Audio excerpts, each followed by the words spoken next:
Hello bachcho, let's read this question.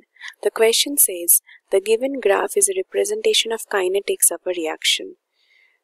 Y versus X, a straight line which is parallel to X-axis, constant temperature T. The Y and X-axis for zero and first order reactions respectively are option A, zero order, Y equals to rate and X equals to concentration. First order, Y equals to rate and X equals to T half. Option B, zero order, Y equals to concentration and X equals to time. First order, Y equals to T half and X equals to concentration. Option C, zero order, Y equals to concentration, X equals to time. First order, Y equals to rate constant and X equals to concentration. Option D, zero order, Y equals to rate and X equals to concentration.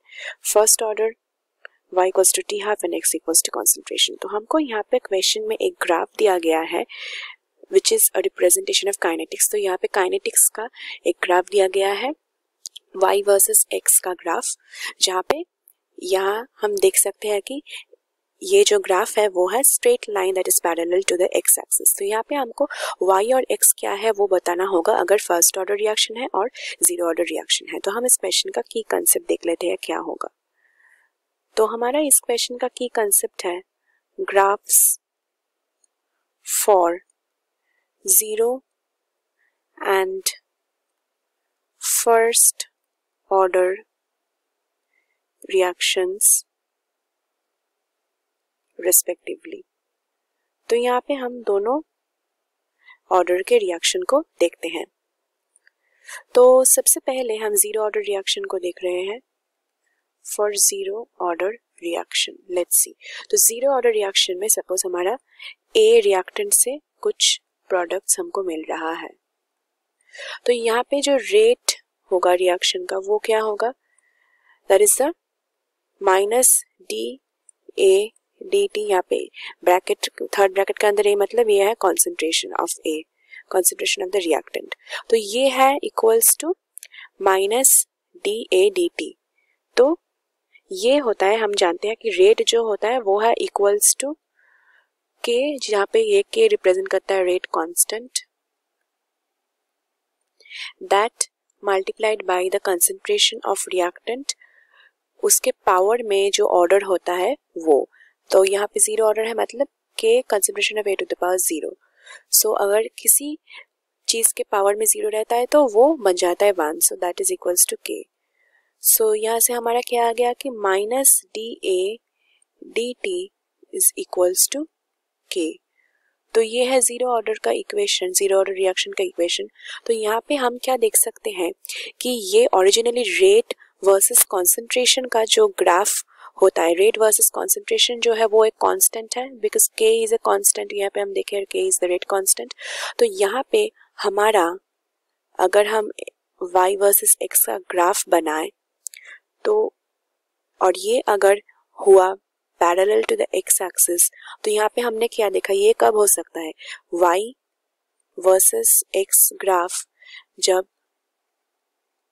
बनता है parallel to x axis, मतलब वहां पे क्या होगा, वो एक constant होना चाहिए. तो यहाँ पे हम क्या देख सकते हैं कि रेट वर्सेस कॉन्सेंट्रेशन जो यहाँ पे हमारा है वो एक कांस्टेंट है दैट इज के. तो यही होगा for zero order reaction, y will be equals to rate of reaction and x will be equals to the concentration of the reactant. और इसका वैल्यू जो है ये है के. यहाँ पे हम देख लिया है ये है के. तो जीरो ऑर्डर रिएक्शन के लिए ये है हमारा ग्राफ.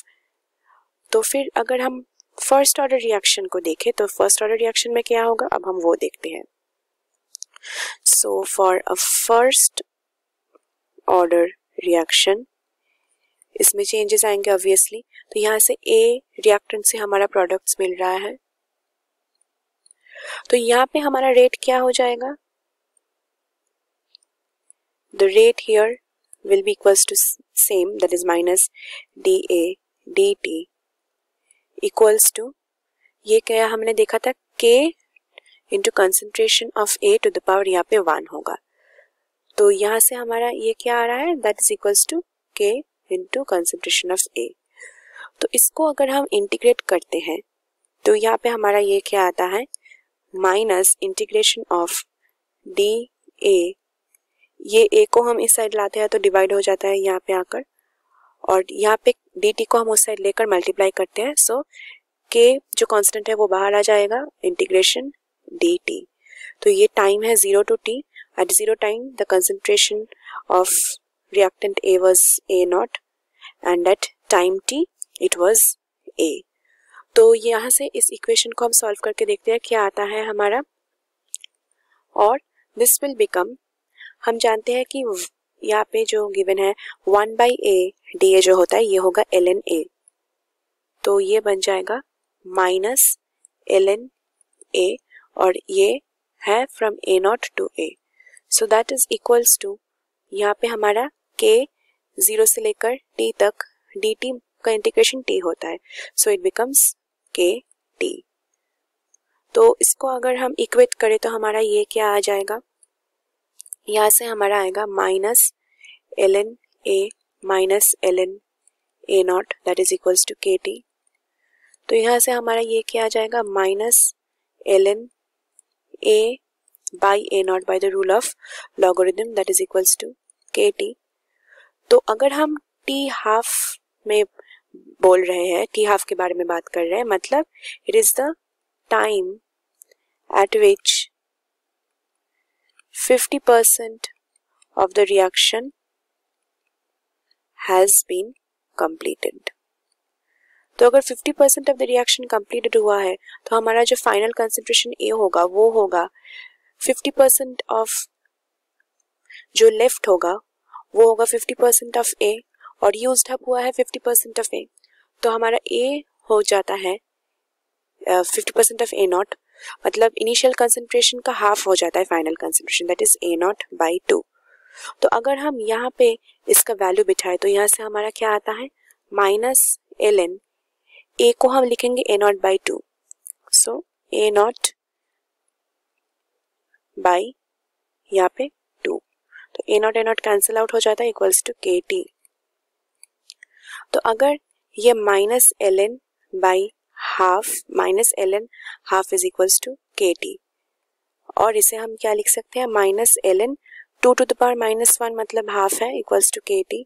तो ये -1 बाहर आकर, मतलब एक्सपोनेंट में जो है वो बाहर आके मल्टीप्लाइड होता है, so this becomes minus of -1 that is plus ln 2 equals to kt, और ये t क्या है, t हाफ, ये सभी है t हाफ, क्योंकि हमने देखा ये t हाफ में सब हो रहा है, so we can write that t half is equals to ln 2 by k, that is 0.693 by k, the value of ln 2 is 0.693।